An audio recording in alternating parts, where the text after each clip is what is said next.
This year's Met Gala was absolutely incredible. They brought out some of the most amazing and memorable looks, and here to talk about all of them is our Page Six style editor, Alana. Now we have to start off with Zendaya's look.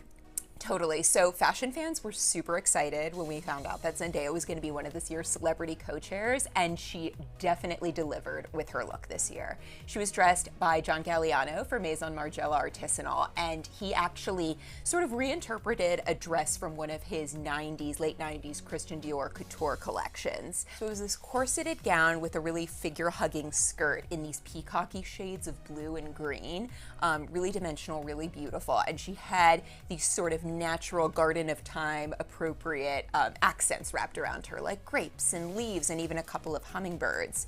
Now it was all topped off by this beautiful feathered headpiece, but what really made the look sing to me was the fact that Pat McGrath did her makeup, and McGrath is famous for working on Galliano's shows for decades. She's kind of the mastermind behind these really theatrical makeup looks you see in his shows. And so she recreated one of those looks on Zendaya, and it just completely pulled the whole thing together. I thought she looked outstanding. She understood the assignment, as the kids say. Not only did she understand the assignment, but then she did a round two. She did. She changed a few times. For me, it was clear that she saved the highest impact look for first, or rather chose to open with it.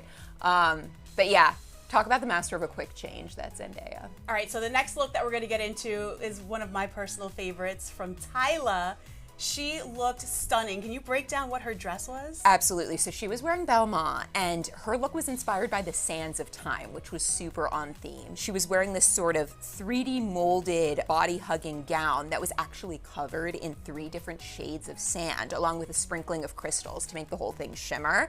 She was carrying an hourglass clutch to kind of hammer the point home in case you missed it. None of us did. But I thought she looked amazing. She looked like a walking sand sculpture, and it was just, she absolutely nailed the theme, I thought. And it was really cool. She had to get carried up the stairs because she couldn't move, which, I mean, that was my favorite part. That is a commitment to fashion if ever I've seen one. So another person who really, really nailed the prompt was Elle Fanning. She was also wearing Belmont, and her look was actually made from layers of resin that kind of lent this glassy look. Now, Garden of Time, which was the dress code this year, was inspired by the J.G. Ballard short story from the 60s, and in it, it's about a count and his wife who live in this villa, and they have these crystalline gardens with these time-reversing flowers that they can pluck.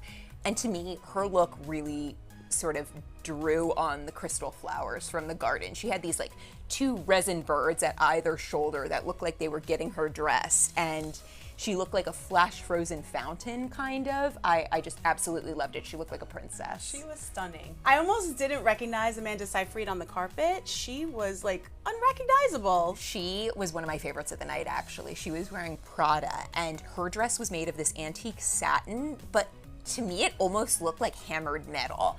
It was so beautiful. It was covered with these pink and black crystal floral embellishments.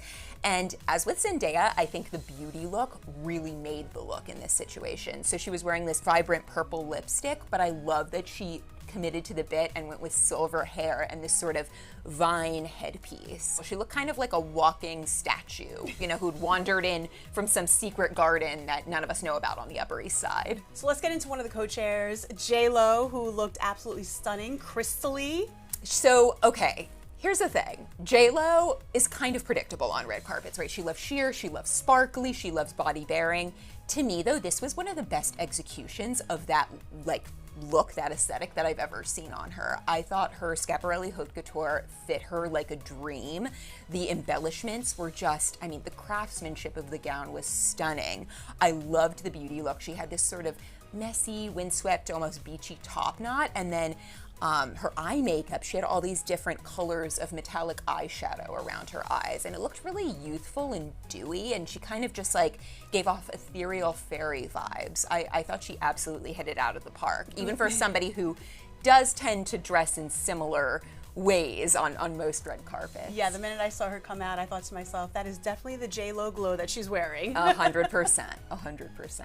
So I was almost thinking that when Gigi Hadid hit the carpet yesterday, she was going to be coming out with Bradley Cooper. She kind of disappointed me on that, but she did excite me with her dress. So her dress was big enough for two, let's yeah, say. Maybe he was under it, I don't know. So she was wearing Tom Brown, and obviously considering the Garden of Time dress code, we knew we were going to see so many florals on the carpet. In my opinion, this was one of the better executed examples of that. Her dress was covered with these three-dimensional yellow roses, each of which had been hand beaded. It took so many hours to create this gown, and she shouted out the Tom Brown team on the carpet saying, like, I realize I'm wearing a work of art, and that's not lost on me. But I loved the off-the-shoulder sort of corseted bodice of it, the sweeping dimensional skirt. I thought she looked absolutely gorgeous. And again, it was a night of a lot of good beauty looks. I loved the red lip on her, of course I'm biased, and the little softly curled blonde bob. I thought she looked fresh-faced and glowing and just like a springtime dream. So of course I'm a huge Kim Kardashian fan. I don't try to hide that. I have to say that I loved and didn't love her dress. I loved the actual dress that she was wearing, but the sweater look kind of just got me there. Yeah, so a lot of people were sort of poking fun at and expressing confusion over the sweater. It was a very John Galliano touch. So this was another Maison Margiela artisanal look that Galliano had made for Kim. I agree, I thought the dress was stunning. I mean, I had some qualms with the corseted waist. Like, we've kind of seen her do this before on 2019's camp-themed red carpet. She had that Thierry Mugler incredibly cinched Mr. Pearl corset going on. So this felt a little samey to me in that regard. I mean, it was like whittled to within an inch of her life, and I think she was probably having some trouble breathing on the carpet. I'm sure. But if we're gonna talk about the clothes specifically, I thought the craftsmanship of that skirt was so stunning. Like, it belongs in the exhibit, it belongs in a museum. It was just beautifully made. One of the looks that kind of caught my eye, I'm not gonna lie, was Doja Cat.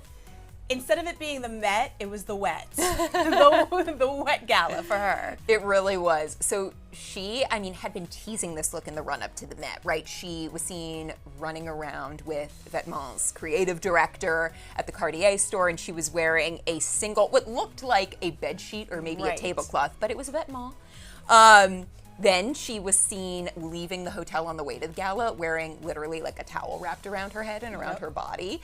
Some of us were like, is that what she's wearing on the red carpet? It can't possibly be. And it wasn't, but it wasn't that far off because she showed up in basically a couture wet t-shirt. I did, again, like the beauty look was what kind of made it for this. She had these glittery tears, very euphoria running down her face. Her explanation was that Garden of Time flowers, cotton's a flower, and she was repping that particular plant, that particular flower in the Garden of Time. I don't know if it worked for me necessarily, but it definitely looked 100% Doja. It was a simple look, yes, for the most part. I just wonder if she dried up on the inside. Now, a show-stopping look for me specifically was when Cardi B came out. I saw her coming out of her hotel.